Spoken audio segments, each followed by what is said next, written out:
Dover, Pensilvania. Como la mayor parte del país, Dover es un pueblo dividido. No creo en la teoría de la evolución de Darwin. Decir que no crees en la evolución es como afirmar que no crees que hubiera una guerra civil en Estados Unidos. Dover está dividido entre los que aceptan la teoría de la evolución y los que la rechazan. Esta fisura entre la ciencia y las escrituras estuvo a punto de acabar con la comunidad. Los primeros problemas aparecieron después de que un estudiante del Instituto de Dover pintara un mural que mostraba la evolución de los humanos a partir de los simios. Era una obra estupenda, muy bien hecha. A mí no me ofendió. Pero a algunos habitantes no les gustó la idea de que los simios y los humanos están emparentados. El mural desapareció de la clase y fue destruido. Las llamas se propagaron hasta alcanzar al comité escolar, que estaba molesto porque solo se enseñaba la teoría de Darwin. Insistieron en que los estudiantes estuvieran informados sobre una extraña teoría llamada diseño inteligente. Que solo se hable de Darwin, que se excluyan otras teorías, es un fraude. Muchos afirman que el diseño inteligente es un fraude. El diseño inteligente frena la ciencia. Perpetúa la ignorancia. 11 residentes de Dover denunciaron al comité escolar para mantener el diseño inteligente fuera de las clases. Y al día siguiente el pueblo era portada de casi todos los periódicos nacionales. Los distintos frentes se organizaban. Los juicios separan a las comunidades, ponen a los vecinos en contra. Nadie quiere tenerlos, pero a veces es necesario. Ante esta división, un juzgado federal tendría que decidir si el diseño inteligente es ciencia o una estrategia de la religión. Y el veredicto tendría consecuencias más allá de las fronteras del pueblo. Tiene que ver con la religión, la política y el poder. A continuación,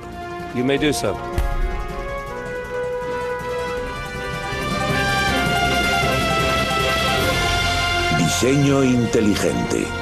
Darwin contra Dios. Episodio 1.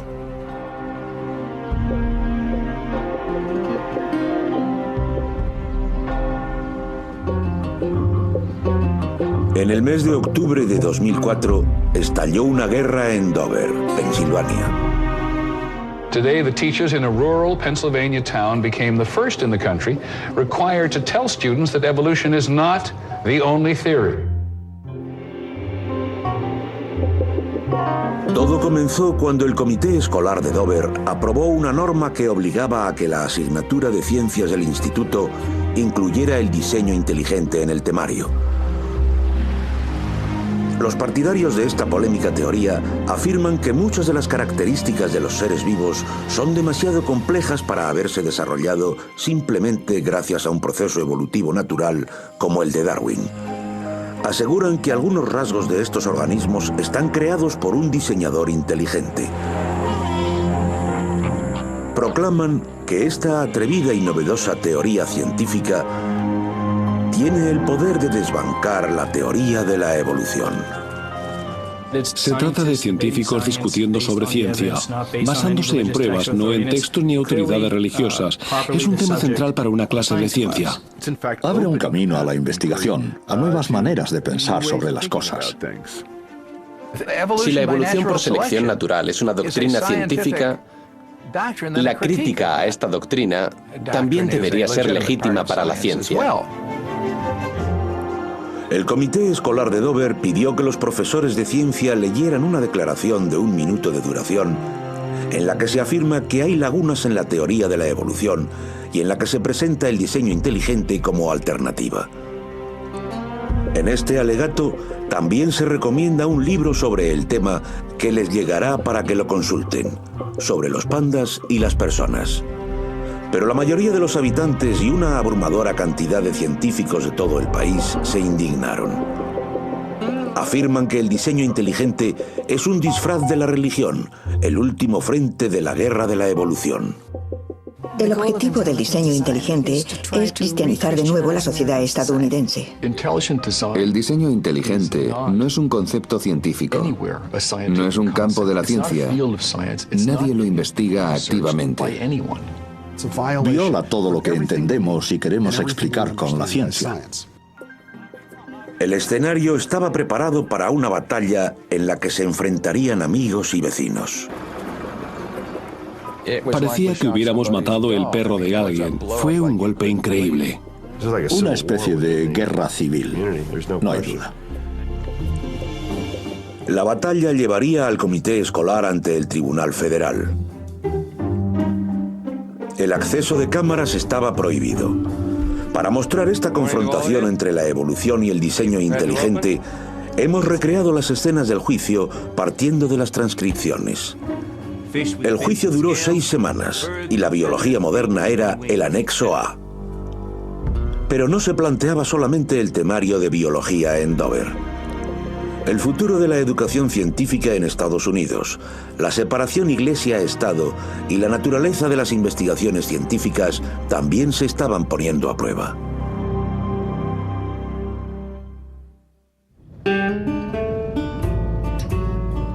En Dover, Pensilvania, el debate entre la religión y la evolución hace mucho tiempo que es un tema personal.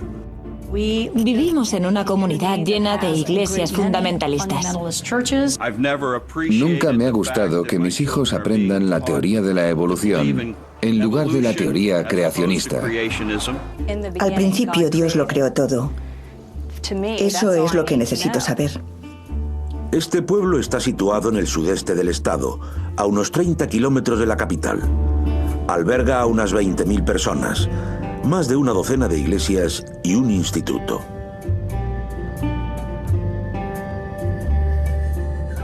Berta Spar fue una de las primeras personas en ver que se estaba gestando un problema.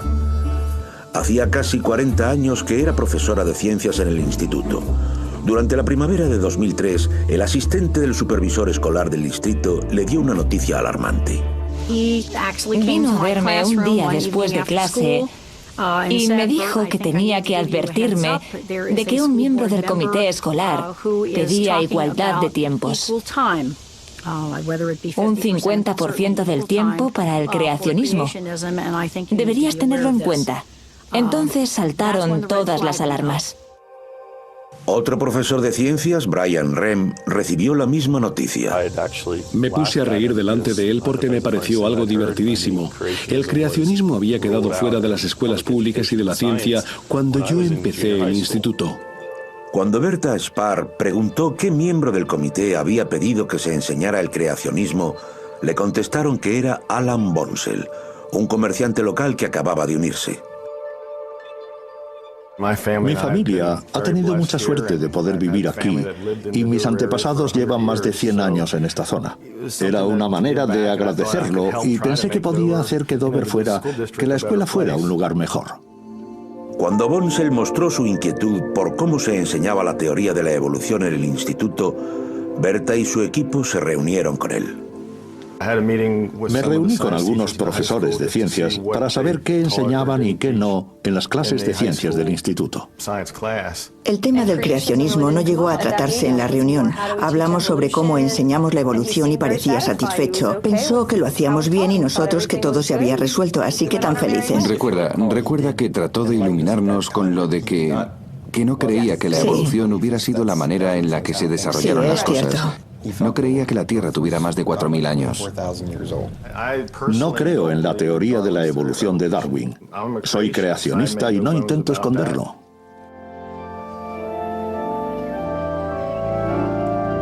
Los creacionistas como Bonsell rechazan la mayor parte de la ciencia moderna y se ciñen a una lectura literal de la Biblia. Creen que la Tierra tiene menos de 10.000 años de antigüedad y que Dios creó todas las cosas, incluidos los humanos, en tan solo 6 días. Aunque casi todas las religiones hicieron las paces con la teoría de la evolución hace décadas, muchos creacionistas aún creen que la teoría es incompatible con su fe. Y tanto el creacionismo como la teoría de la evolución han pasado por los juzgados. Sus batallas legales se remontan al famoso juicio a Scopes de 1925. As I told you yesterday, Darwin's theory tells us that man evolved from a lower order of animals. En ese caso, John Scopes, un profesor de un instituto de Tennessee, fue acusado de violar las leyes del Estado por enseñar la teoría de la evolución.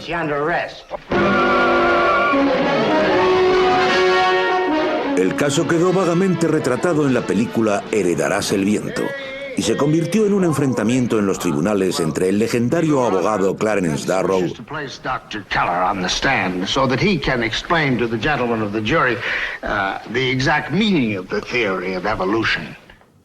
y William Jennings Bryan, candidato a la presidencia por tercera vez.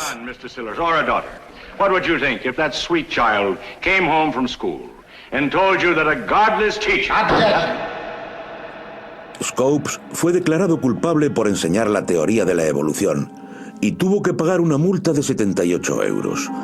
Pero el veredicto tendría consecuencias terribles en la enseñanza de la ciencia en el país durante las siguientes 3 décadas. Después del juicio a Scopes, los editores de libros de texto decidieron que la teoría de la evolución era demasiado controvertida y la eliminaron. En la mayoría de casos, el libro de texto era el temario. Si no aparecía en el libro, no se enseñaba. Las consecuencias del juicio a Scopes no desaparecieron hasta los años 60. Pero mientras los editores volvían a incluir la teoría en los manuales, los creacionistas seguían luchando porque su visión también se explicara. Durante 30 años los dos bandos estuvieron peleándose en los tribunales. La disputa terminó en 1987, cuando la Corte Suprema dictaminó que enseñar el creacionismo en la asignatura de ciencias de las escuelas públicas no respetaba la separación Estado-Iglesia presente en la primera enmienda de la Constitución. Esta prohíbe al gobierno la promoción o prohibición de la religión.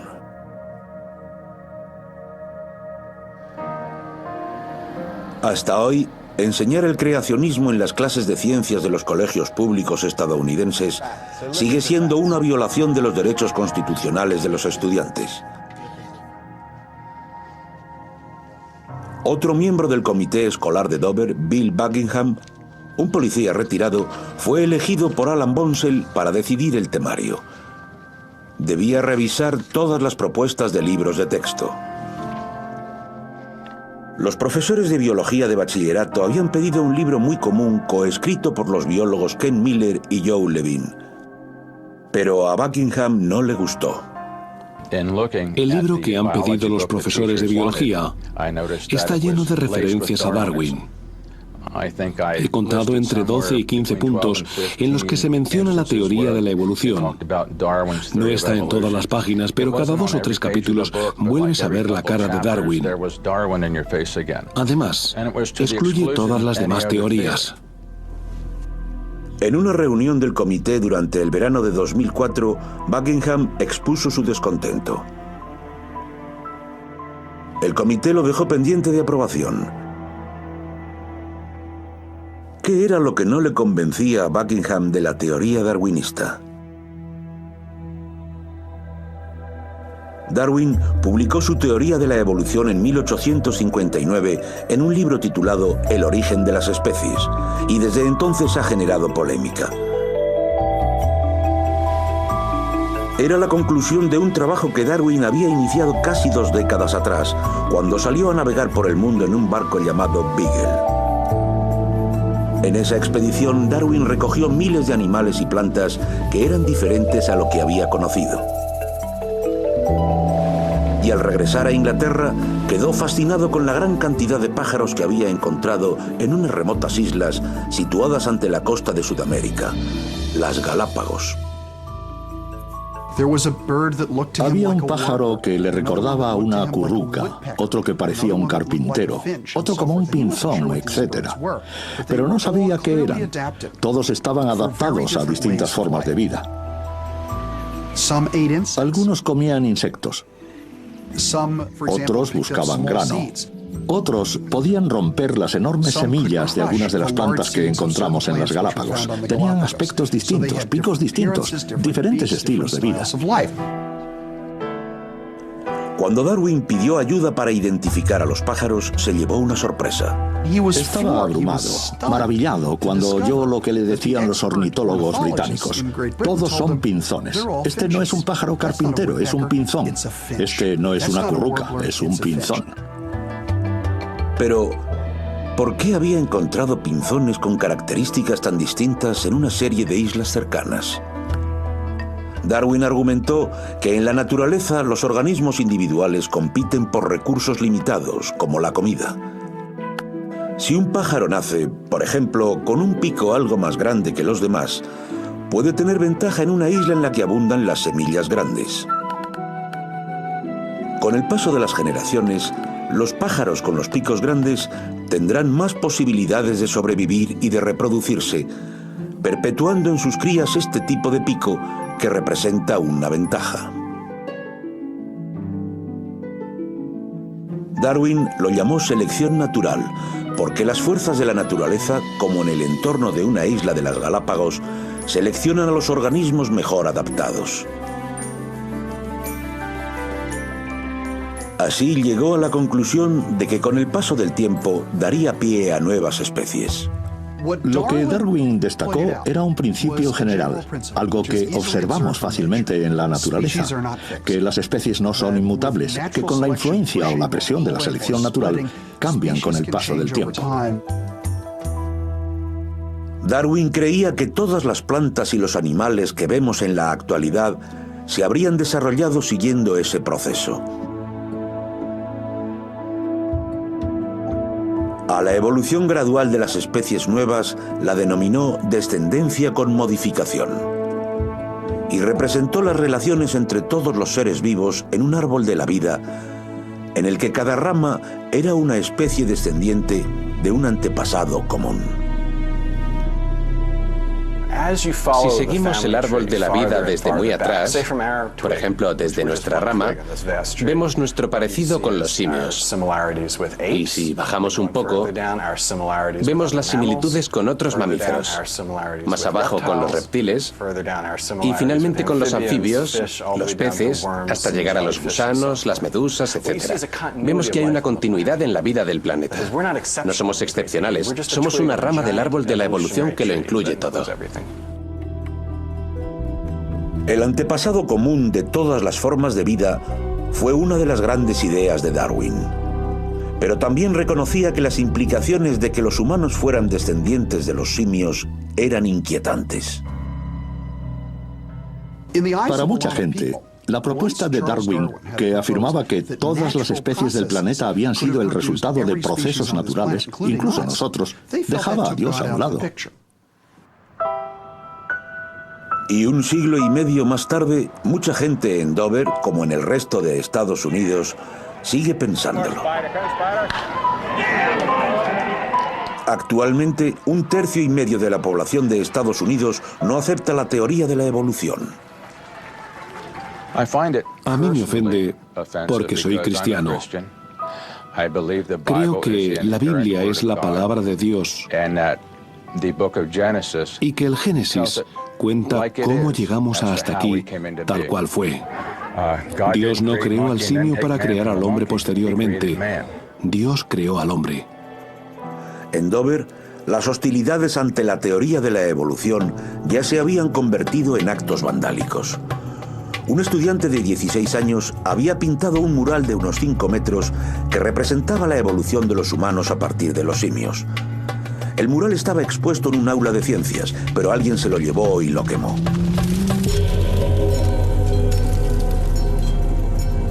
Bill Buckingham seguía peleando por los libros de texto en las reuniones y los profesores empezaron a sospechar de él. Esta idea del hombre y el simio apareció en una conversación y recuerdo que le dije: ¿tiene algo que ver con el mural que desapareció? Entonces dijo que se alegró de ver cómo ardía. Sí, lo dijo bajito, pero oímos el comentario. Aunque Buckingham negó cualquier implicación en el incidente, cuando anunció abiertamente que buscaba un libro que incluyera la teoría de la evolución y el creacionismo, el comité se convirtió en un caos. Las reuniones del comité suelen ser áridas. Se presentan un par de personas y tienen algo que comentar. Pero en esas reuniones había cientos de personas, hacía calor, la gente se enfadaba. Era un zoo, una casa de locos. Estrafalario, carnavalesco, podría usar tantos adjetivos, no tenían respeto por el público ni por los profesores. No escuchaban a nadie, solo les interesaba lo suyo. A veces, en democracia, hay 9 personalidades distintas en un mismo espacio. Y en ese momento, puede que alguno diga algo de lo que se arrepienta al cabo de 10 minutos.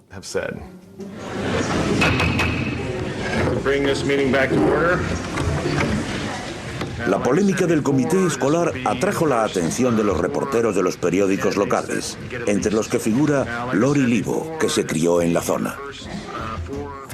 Desde que supe que el comité escolar estaba discutiendo sobre el creacionismo, pensé que se convertiría en algo importante. No sabía cuánto, pero me intrigaba. Livo empezó a informar sobre las reuniones del comité, pero su interés en el tema iba más allá de lo profesional. Era personal. Su padre había sido el propietario de una emisora de radio local, pero el formato antiguo no servía para pagar facturas y la compañía eléctrica estaba a punto de cerrarle el negocio. Al día siguiente, un señor de una iglesia local le propuso alquilar la cadena para presentar una programación y le ofreció una suma de dinero bastante decente. De la noche a la mañana se había convertido en una cadena de radio cristiana. Mi padre volvió a nacer.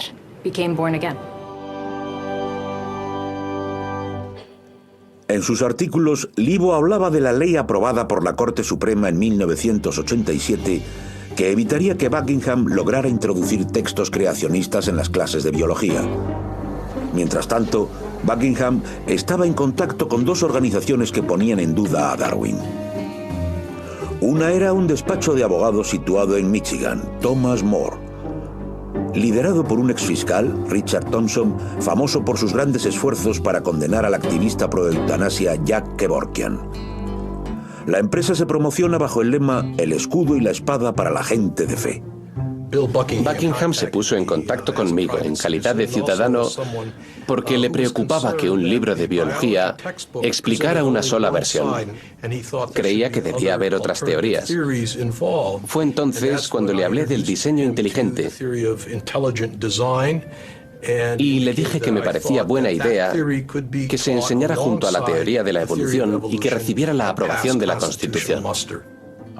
Le pregunté si podían darme bibliografía y me recomendaron sobre los pandas y las personas. También encontró un grupo de especialistas muy conservadores de Seattle llamado Discovery Institute, que se autodefine como el principal defensor nacional del diseño inteligente. Le enviaron un DVD gratuito y otro tipo de material sobre el tema. En estos materiales, Bill se topó con una teoría que no contradecía sus ideas.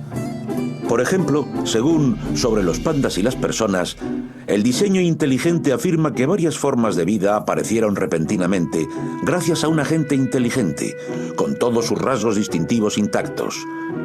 Peces con aletas y escamas, pájaros con pluma, pico y alas, etc. Y en el DVD encontró más material de apoyo sobre el tema. 150 years ago, Charles Darwin transformed science with his theory of natural selection. Today, that theory faces a formidable challenge. Intelligent design has sparked both discovery and intense debate over the origin of life on Earth.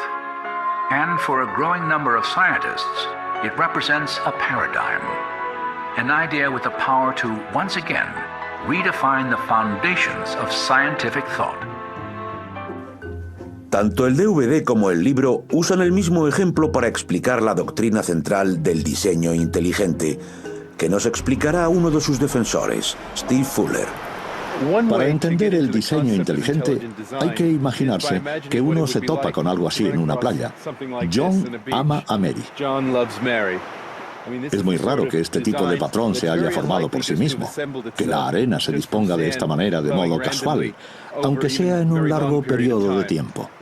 Esto nos demuestra que hay un agente inteligente tras el patrón.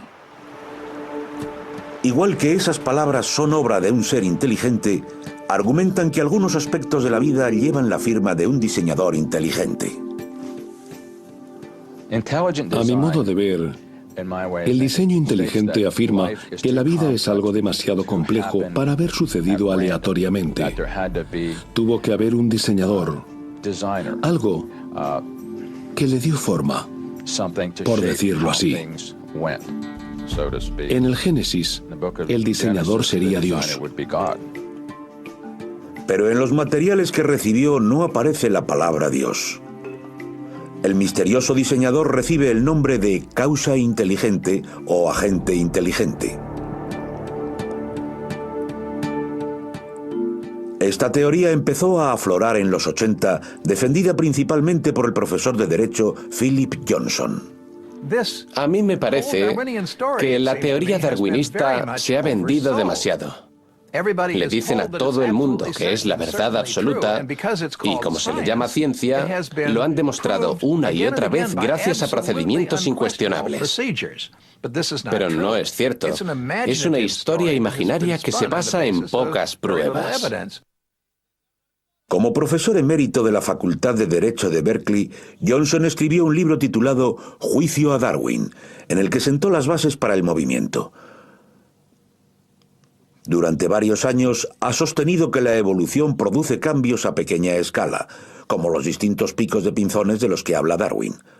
Pero para la aparición de los humanos fue necesaria la intervención de algún tipo de inteligencia. Esas son las principales propuestas del diseño inteligente. Que las causas no inteligentes no pueden hacer todo el trabajo. Tenía que haber una causa inteligente. Bill Buckingham regresó al comité escolar armado con la nueva información recibida sobre el tema. Le habían dicho que el diseño inteligente era compatible con sus creencias religiosas. Eso es lo que me dijo, igual que Alan Bonsell, y que los juzgados lo aceptarían. Los dos hablaban muy claro. Decían que era su compromiso. Aunque creían en el creacionismo, esto les ayudaba a sortear esa brecha. Pero los profesores de ciencias no estaban convencidos. Enseguida dice que un agente inteligente creó la vida. Eso es el creacionismo. El creacionismo bíblico.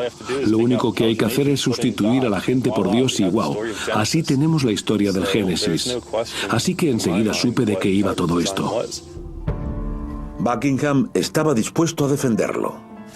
Dijo que la única manera de que votaran los libros de texto era si aceptábamos que sobre los pandas y las personas fuera añadido a los demás libros. Pero cuando lo expuso ante el comité le faltaron 2 votos. Este eligió comprar el libro de biología de Ken Miller. Los pandas fueron archivados. Eso habría sido el final de la historia si Bertha Spar no hubiera recibido unas 60 copias del ejemplar unas semanas más tarde. Un regalo de un donante anónimo para la escuela. Entonces, sin el consentimiento de los profesores, miembros del comité de temarios de Buckingham redactaron el borrador de lo que se convertiría en una nueva política del Departamento de Ciencias. Fue presentado a votación ante el comité y después de un enorme debate fue aprobado por 6 votos a 3. En su forma definitiva, la política ordenaba que todos los estudiantes de biología de bachillerato escucharan una declaración de 1 minuto en la que se afirmaba que la teoría de Darwin no es un hecho y que contiene lagunas. Sugería el diseño inteligente como alternativa y recomendaba a los alumnos la consulta de Sobre los pandas y las personas. Los miembros del comité que votaron en contra decidieron dimitir como protesta.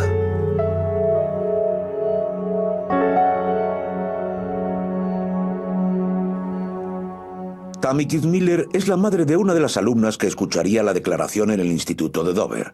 Llamó a la Unión Americana de Libertades Civiles para ver qué se podía hacer. No estaba de acuerdo con su actuación y no me gustaba su manera de mezclar la ciencia y la religión.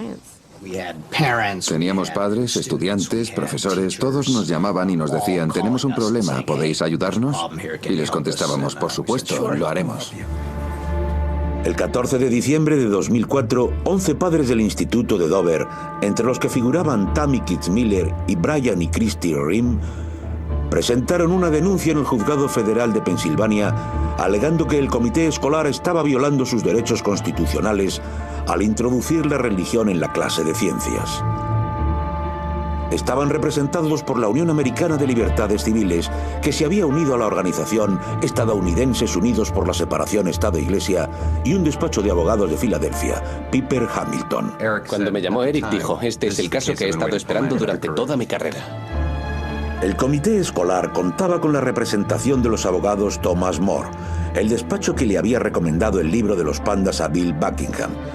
Se determinó el día del juicio y mientras se tomaban las declaraciones, los profesores de ciencias tomaron su propia postura. Se negaron a leer la declaración sobre el diseño inteligente. Les dijimos, no vamos a leerlo. Nos reunimos y decidimos mantener todos la misma postura. Yo tengo mis propios principios y no pienso entrar a una de mis clases y hacer afirmaciones. Leer una declaración sobre este diseño inteligente sabiendo que no es ciencia. Informaron al comité sobre su negativa con una circular en la que afirmaban que el diseño inteligente no es ciencia, no es biología, ni es una teoría científica aceptada.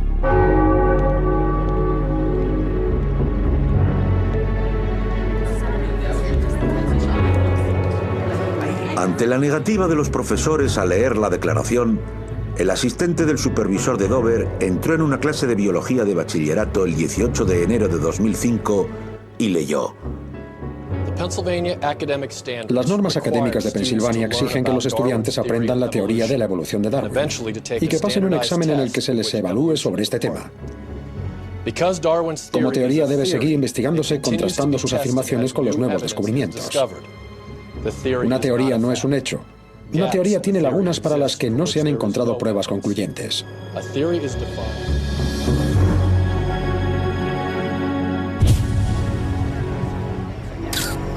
El 26 de septiembre de 2005, casi un año después de que el comité escolar aprobara la política del diseño inteligente y tras 6 semanas de declaraciones, el caso de Kitzmiller contra el Instituto de Dover llegaba al Tribunal Federal de Harrisburg, Pensilvania. Buenos días a todos. ¿Preparados para empezar? Sí. Adelante. Mi consultor y yo representamos a 11 padres que se enfrentan a la modificación en el temario realizada por el Distrito Escolar de Dover. Algunos miembros del comité escolar anunciaron su interés por el tema de la evolución en términos estrictamente religiosos. Buscaron un libro que brindara una alternativa religiosa a la evolución. Lo encontraron, sobre los pandas y las personas. Hicieron todo lo posible por incorporar un tema religioso a la clase de ciencias, sin tener en cuenta su valor científico. Soy Patrick Gillen, señoría, en nombre de la defensa del Distrito Escolar de Dover y de su comité de directores. El comité creyó que diseño inteligente no era lo mismo que el creacionismo. Eso ya lo conocía, estaba en el Génesis. Le pareció un objetivo educativo legítimo que los estudiantes fueran informados de la existencia de otra teoría científica. Los expertos de la defensa le demostrarán a este jurado que el diseño inteligente es ciencia. No es religión. El testimonio de los expertos también demostrará que informar a los estudiantes sobre los problemas de la teoría de la evolución también es educarlos en ciencias. Reciben una buena educación liberal.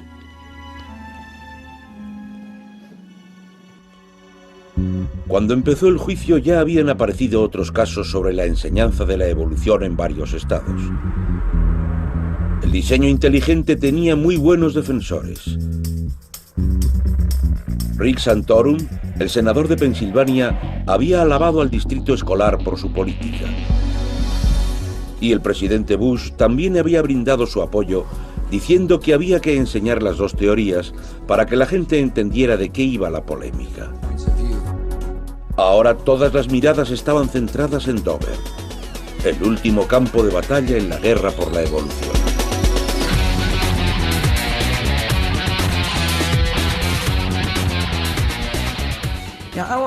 No quiero ser melodramático, pero creo que había muchas cosas importantes en juego. Una de ellas, el futuro de la educación científica en este país. Si el comité lo conseguía, ¿qué les impediría hacerlo en otras asignaturas? Enseñar pseudociencia o pseudomatemáticas o pseudohistoria para promocionar una perspectiva religiosa concreta. No es lo correcto. ¿Es necesaria que la educación científica sea tan cerrada, tan técnica y respetuosa con la teoría, que no podemos ni siquiera introducir la que puede ser la próxima gran teoría? El juez Johnny Jones III presidía el juicio. Cuando asumí mi puesto en agosto de 2002, no imaginé que presidiría un caso que atraería tanta atención internacional. Jones había sido recomendado para presidir este juicio por el senador Santorum y designado por George Bush. Antes de convertirse en juez, presidía el Comité de Control de Bebidas Alcohólicas de Pensilvania, donde prohibió la venta de Bad Frog Beer porque en el anuncio aparecía una rana haciendo un gesto ofensivo. Al principio nos encontramos con un juez designado directamente por el presidente Bush, quien se había presentado a favor del diseño inteligente. Es inquietante. Los miembros de la defensa se mostraban optimistas en la sala de Jones. Lo que había hecho el comité no era reclamar que se enseñara el diseño inteligente en la clase, ni que se dejara de explicar la teoría de la evolución. Para mí era una actuación modesta y creía que tenía posibilidades de ser aceptada si se presentaba de manera adecuada. No teníamos que demostrar que una teoría era mejor que la otra, solo que era una teoría igual de creíble y que para los estudiantes sería bueno enterarse de la controversia que generaba la teoría darwinista. Los padres que se oponían al diseño inteligente eran los demandantes del caso y como tales debían aportar las pruebas. No habría jurado ya que pedían que se frenara la enseñanza del diseño inteligente, algo que solo podía decidir un juez. La zona del jurado estaba llena de periodistas y escritores de todo el mundo. Entre ellos, uno que guardaba una estrecha relación con el caso. Yo me veo como una refutación de la teoría de la evolución, porque Darwin es mi tatarabuelo. Él escribió uno de los libros más importantes de los últimos 2000 años. Yo soy guionista. No he evolucionado como debería. Para ganar el caso, los abogados de los demandantes tenían que demostrarle al juez que la declaración del comité promocionaba la religión o que los miembros del comité tenían motivos religiosos. Además, los dos bandos le pidieron al juez que diera una respuesta a un tema central. ¿El diseño inteligente es ciencia o no? Para demostrar que no es ciencia, teníamos que hablar sobre ¿qué es ciencia? Los demandantes le pidieron ayuda a Nick Maskey y a sus compañeros de una organización llamada Centro Nacional para la Educación Científica, que se dedica a investigar los desafíos a la teoría de la evolución en los centros públicos. La última vez que un abogado estudia biología es durante el bachillerato, así que pasé meses enviando emails, en reuniones, explicando ciencia, explicando la evolución a los abogados. Para preparar el caso para un juez que no sabía nada sobre ciencia, los abogados de los padres reunieron a un equipo de expertos. El primer testigo fue el biólogo Ken Miller, el coautor del libro de biología que, según Bill Buckingham, estaba lleno de referencias a Darwin. Doctor Miller, ¿qué es la evolución? La mayoría de los biólogos describe la evolución como el proceso de cambio que caracteriza la historia natural de la vida en nuestro planeta. ¿Cuál fue la contribución de Darwin a la evolución? Darwin apuntaba que hay una lucha por la existencia, nos guste o no. Se dio cuenta de que esos organismos que tenían unas características favorables con las que enfrentarse a esa lucha pasarían esos rasgos a la siguiente generación. Y con el tiempo, La media de la población cambiaba en una dirección o en otra. Podían cambiar radicalmente. Esa es la idea básica de la selección natural. Los demandantes empezaron con Ken Miller para llevar al juez al centro del conflicto. Miller explicó que Darwin ilustra la historia de la vida en un árbol, con especies que han ido evolucionando en otras con el paso de millones de años, produciendo nuevas ramas. Este proceso genera una gran variedad de formas de vida, desde las bacterias hasta los pinzones de Darwin e incluso nosotros. Pero el diseño inteligente tiene otra visión, como podemos apreciar en su bibliografía. El diseño inteligente enseña una historia de la vida en la que los organismos aparecen de repente, no están relacionados entre ellos y solo están unidos por su diseñador. Lo que se defiende es que los organismos aparecieron repentinamente, por el acto milagroso de un diseñador inteligente, igual a Dios. Esa es la visión que promueven. ¿Cómo pueden estar tan seguros los científicos de que el árbol de Darwin representa fielmente la historia de la vida en la Tierra? Según parece, las pruebas más recientes para refutar el diseño inteligente se estaban desarrollando al mismo tiempo que tenía lugar el juicio.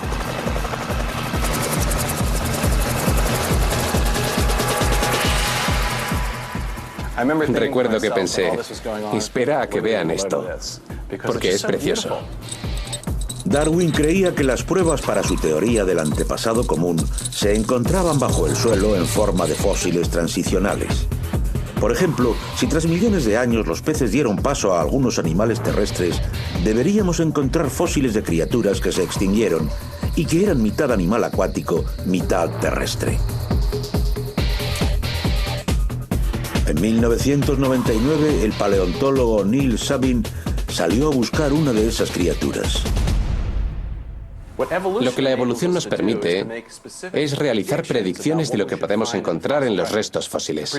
Y la predicción está clara en este caso. Si vamos a buscar las piedras de la época adecuada y del tipo correcto, deberíamos encontrar la transición entre dos formas de vida, el pez y el anfibio. Muchos científicos creen que la vida empezó en el agua hace por lo menos 3.500 millones de años. Mucho más tarde, unos 375 millones de años atrás, el árbol de la vida se ramificó cuando los peces primitivos evolucionaron en anfibios, las actuales ranas y salamandras que viven parte de su vida en la Tierra. Con esta predicción entre manos, Sabin y sus compañeros organizaron una expedición a uno de los lugares más desolados de la Tierra, el Ártico canadiense, a unos 800 kilómetros del Polo Norte. Ahí se encuentran las rocas adecuadas para poder responder a esta incógnita del árbol de la evolución, que sería la conexión entre los peces más primitivos y los animales de cuatro patas o tetrápodos. Tenían que encontrar el fósil de un animal que compartiera rasgos con los dos.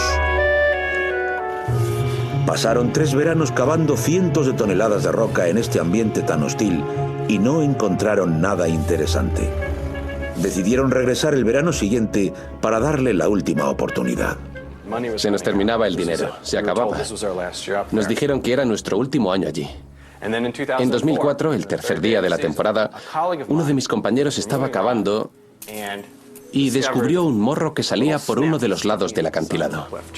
Así, fueron quitando más piedra y más y más, y nos dimos cuenta de que era el morro de un animal con la cabeza plana. Así constatamos que un animal de cabeza plana de 375 millones de años de antigüedad iba a ser interesante.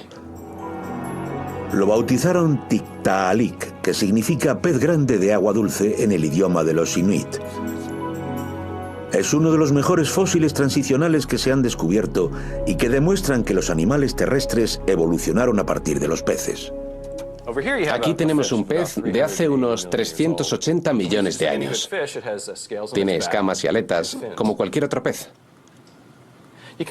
Si lo comparamos con un anfibio, vemos que es una criatura sin escamas y que las aletas se han convertido en patas, brazos y piernas. Es muy distinto. Tiene una cabeza bastante plana con los ojos en la parte superior y tiene cuello. Al mirar los fósiles de las rocas de la época correcta, encontramos el Tiktaalik. Tiene escamas en la espalda, como los peces, y aletas, las vemos aquí. Pero al observar la cabeza, vemos que es muy distinta. Es muy parecida a la de los anfibios.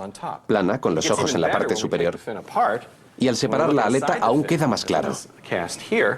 Si miramos dentro de ella, en este molde, vemos que tiene huesos parecidos a los de nuestro hombro, codo y muñeca. Todos los huesos. Así que estamos ante un pez que tenía características de anfibio. Un pez primitivo que es una mezcla. Y tal como predice la teoría de la evolución, el Tiktaalik apunta a la posibilidad del árbol de la vida, en el que durante millones de años unas especies han dado paso a otras. El descubrimiento del Tiktaalik aún se estaba redactando en el momento del juicio y no podía convertirse en prueba. Pero un compañero de Sabin, el paleontólogo Kevin Padian, le mostró al juez varios ejemplos de otros fósiles transicionales que validan la idea darwiniana del árbol de la vida. Mi declaración en el juicio duró un día y le enseñé al juez cómo trabajamos y de qué pruebas nos valemos. Cómo los dinosaurios evolucionaron en los pájaros. Como podemos ver en criaturas como el Archaeopteryx, que presenta una cola larga y dientes como los dinosaurios, además de plumas, como los pájaros actuales. Cómo los antepasados de los reptiles modernos evolucionaron en unas criaturas que se extinguieron y que comparten un antepasado común con los mamíferos. Y cómo las ballenas evolucionaron sorprendentemente a partir de unos enormes animales terrestres que regresaron al mar. El libro de los pandas dice que no podemos pasar de A a B y que no hay fósiles ni sabemos cómo estudiarlos. De hecho, hemos pasado de A a B y de C a D, E, F y G. Tenemos los fósiles, tenemos los rasgos transicionales, métodos para analizarlos de maneras distintas. Además, seguimos buscando la imagen que nos dé más explicaciones objetivas. Padian podía refutar la teoría de los pandas, la de que la vida surge repentinamente, demostrando que los fósiles de organismos que se extinguieron responden a los interrogantes que hay entre las especies, ofreciendo la imagen de una evolución gradual, tal como propuso Darwin. Los reporteros que se encontraban en la sala estaban sorprendidos de que supiéramos tantas cosas. ¿Cómo podía ser que no se hubieran enterado? El motivo es que no está en los libros de texto porque los creacionistas se ocupan de mantenerlo fuera. Esa es una de las grandes razones. Hubo un descanso y recuerdo que el juez dijo que la clase de biología se detenía para ir a comer. Sonreía. Nos dimos cuenta de que le interesaba a la ciencia. Los abogados de las familias podían haber impresionado al juez y a los reporteros, pero muchos habitantes de Dover se preguntaban, ¿por qué se enseña la teoría de la evolución si solo es una teoría?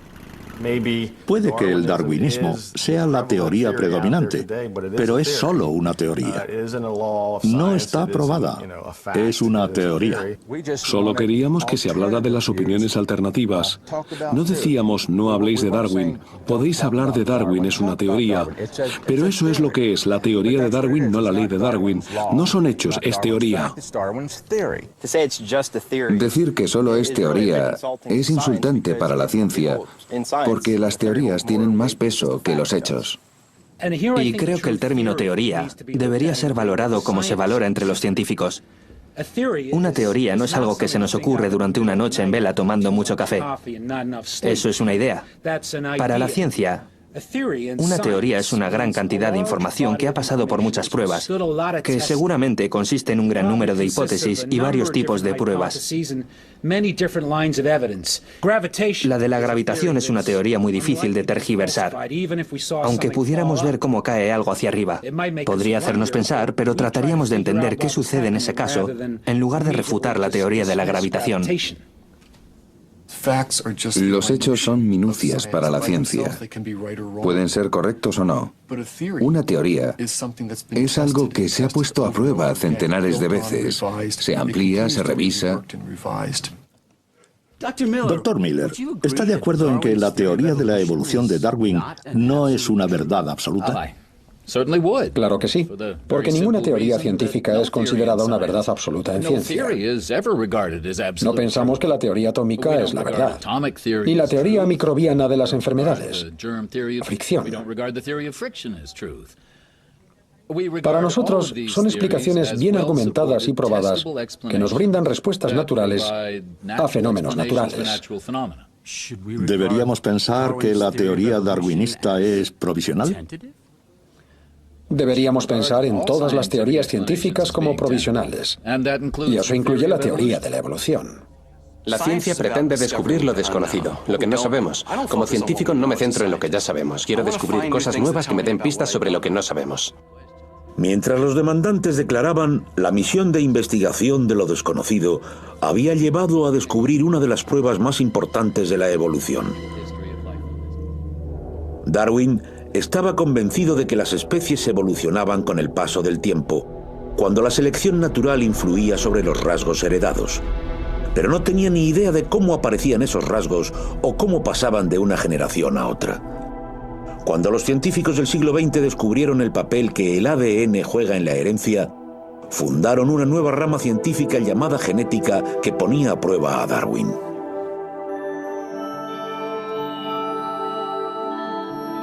Casi todas las células de los seres vivos contienen cromosomas, compuestos por densas hebras de ADN, que son una muestra de las características propias de cada organismo.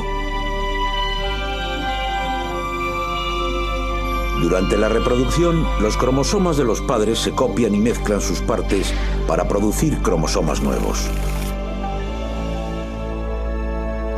Cada uno de los padres pasa una parte de sus cromosomas al hijo. Pero el proceso no es perfecto. Mientras tiene lugar, el ADN puede sufrir mutaciones o errores. De este modo, cada uno de los hijos tendrá un diseño único. A veces son características benignas. A veces son perjudiciales. Como un ala deformada. Puntualmente este proceso da como resultado un rasgo beneficioso. Por ejemplo, una mariposa con una coloración que imite a otras especies de sabor desagradable para los pájaros. Unos 100 años después de que Darwin propusiera que la selección natural tiene efectos en los rasgos nuevos de la población, la genética reveló el mecanismo biológico que da paso a esos rasgos.